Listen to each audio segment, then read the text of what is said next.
Ladies and gentlemen of the jury, if we really want to see the truth, we have to look no further than my client's previous representation.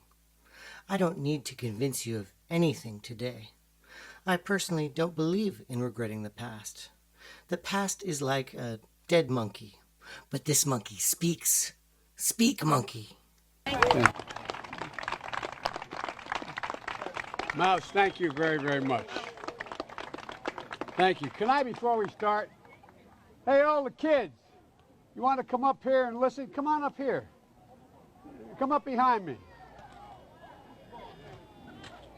Because I'm not holding up between them and the pool, man. Come on. My name's Joe Biden, Vice President Biden. Everybody come on up and stand with me. What's your name? There's okay, Cherry. Look, folks, I want to set the record straight in a couple things. I'll wait till everybody gets up here. Hi. You're on television, so be good. First, he invites a bunch of kids of color to stand with him, to convey symbolically that he is a member of the black community. The reason he chose children is that they might be too naive or perhaps might feel intimidated to dissent from what he is about to say. He even warns them, "You're on television, so be good." But I didn't know any black people. No, I really didn't. You didn't know any white people either. That's the truth. So I wanted to work here. And there's my daughter, Ashley. Come on up here, Ash. And so what I did was I came down and I applied to the city of Wilmington for a job. And I was the only white employee here. And I learned so much. I learned so much. I learned that folks that I work with, like Spencer Henry and Lafayette Jackson and a whole range of people, Jamie Rolls, a lot of great, great, great people who were my fellow lifeguards. There were 13 of us. I learned that they treated me as an equal. Next, he admits that growing up, he didn't know any black people, and based on his own experience says, "You didn't know any white people either, so I wanted to work here," almost setting the stage for this story to be the story of integration, where black people and white people finally meet. I was the only white person. I learned so much. They treated me as an equal. This is a false pretense. Note, he never said, "We treated each other as equals." He is benefiting from their equal treatment of him. He speculates on why they would treat him favorably, implying that they treated other whites not as equals, saying, "Because I was the only white they truly knew."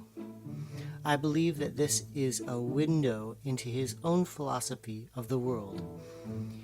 Is it possible that he only treats people of color as equals if he feels he truly knows them? And Corn Pop was a bad dude, and he ran a bunch of bad boys. And I did, and back in those days, to show how things have changed, one of the things you had to use, if you used pomade in your hair, you had to wear a bathing cap. And so he was up on the board, wouldn't listen to me. I said, "Hey, Esther, you, off the board, or I'll come up and drag you off." Now he mentions my client, saying he is a bad dude, and he ran a bunch of bad boys, directly stating that he is not a good human being and implying that he is some sort of ringleader. This is an appeal to ignorance. He proceeds to state that if you had pomade in your hair, you had to use a bathing cap in order to swim. He states that my client wouldn't listen, stating he called his attention, saying, "Hey you, off the board, or I will come up and drag you off." By his own admission, the first interaction with my client was a threat of violence. Here we have a fallacy of composition as well as a fallacy of correlation non-equaling causation. Here he is implying that my client attempting to swim without a swimming cap supports his unsupported claim that he is a bad dude running a bunch of bad boys. Maybe he just forgot his swimming cap. Although the benefit of doubt is never offered to my client, an immediate threat of violence is. Well, he came off, and he said, I'll meet you outside. My car, these were all public housing behind it. My car, there was a gate out here. I parked my car outside the gate. And he said, I'll be waiting for you. He was waiting for 3 guys in straight razors. Not a joke. There's a guy named Bill Wright, Mouse, the only white guy, and he did all the pools. He was the mechanic. And I said, what am I going to do? He said, come down here in the basement where mechanics, where all the pool filter is. You know the chain, there used to be a chain that went across the deep end. And he cut off a 6-foot length of chain. He folded up, he said, you walk out with that chain. And you walk to the car and say, you may cut me, man, but I'm going to wrap this chain around your head. I said, you kidding me? He said, no, if you don't come back. And he was right. So I walked out with the chain. And I walked up to my car. And they had, those days, you used to remember the straight razor. You'd bang them on the curb, get them rusty, put them in a rain barrel, get them rusty. And I looked at him, but I was smart then. I said, first of all, I said, when I tell you get off the board, you get off the board, and I'll kick you out again, but I shouldn't have called you Esther Williams. I apologize for that. I apologize, but I didn't know that apology was going to work. He said, you apologize to me? I said, I apologize for that, not for throwing you out, but I apologize for what I said. He said, okay, closed the straight razor, and my heart began to beat again. Here, he claims my client states, I'll meet you outside. I'll be waiting for you. Even if that is true, there is still no stated threat of violence from my client. He states, 3 guys were waiting with straight razors. Take a moment and think of how implausible that sounds. Now he turns to the only white guy and says, what am I gonna do? What did they do? The 2 white guys who worked at the pool weaponized the swimming pool by cutting up some chain link and stealing it in a plan to enter into a violent altercation with the customers of that pool, conspiring together to tell my client, you may cut me, man, but I'm going to wrap this chain around your head. The need to assault a customer of the pool with weaponized pool property is a false dichotomy. People who engage in willful violence often make it sound as though there is only one option, violence. But there are usually dozens of options that involve de-escalation. And then he states he apologized to my client, not for the threat of violence that he made, but for calling my client by his full name. This sounds so incredulous, it appears to be an attempt at false virtue. And to get hot, I got hairy legs that turn blonde in the sun. And the kids used to come up and reach in the pool and rub my leg down so it was straight, and then watch the hair come back up again. They'd look at it. So I learned about roaches. I learned about kids jumping on my lap. And I've loved kids jumping on my lap. Now he makes the most incredibly inappropriate statements about the children of color on stage with the children. This next clip displays the logical fallacy of an appeal to ignorance. He could have asked for a stay to delay the case. So I quit and became a public defender. And the first trial I had, I walked into court as a public defender with another guy named Eddie Sobosinski, a defender. I'd only been admitted to the bar 1 week, and Earl Larkin was in chains around his ankles and on his wrist, and they were chained together, so on a belt.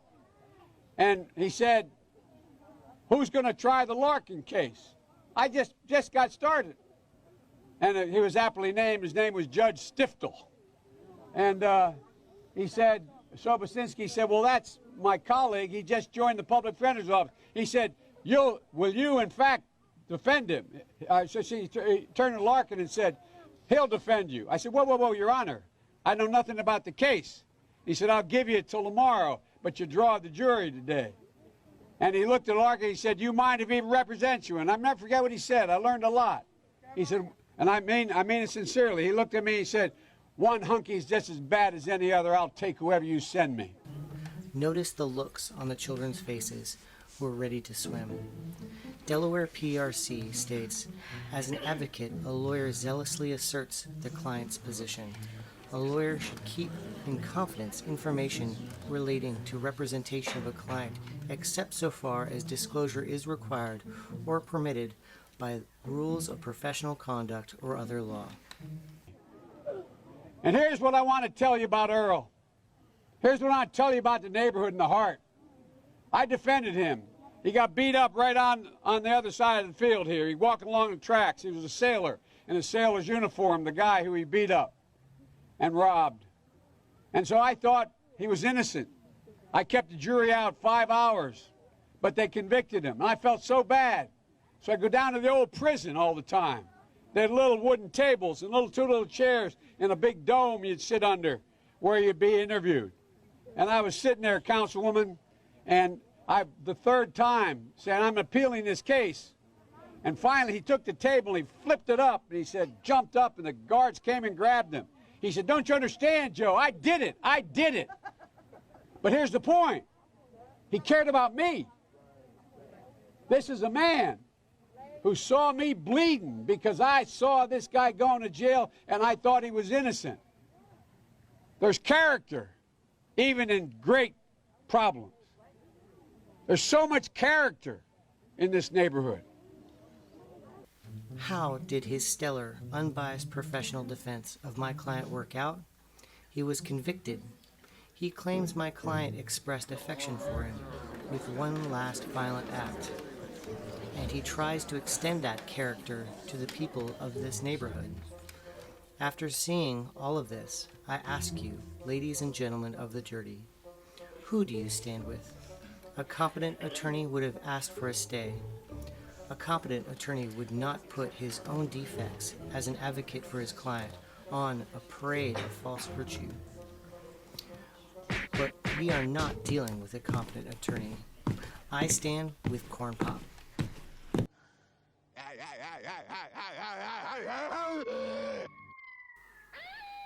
Do you think that the transition of power peacefully is possible?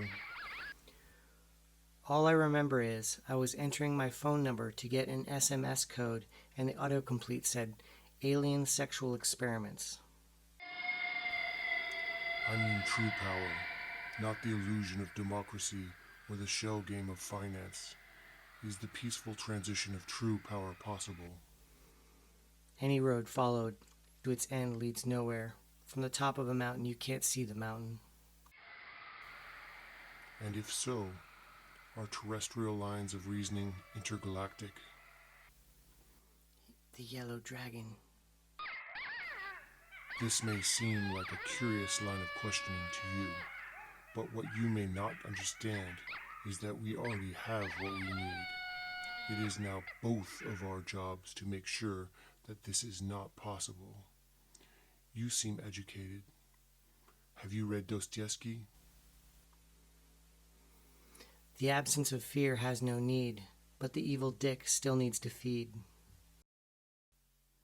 The truth of justice entered into him and crushed him forever. If you understood the chaos of the truth of justice, you would understand you have already been crushed.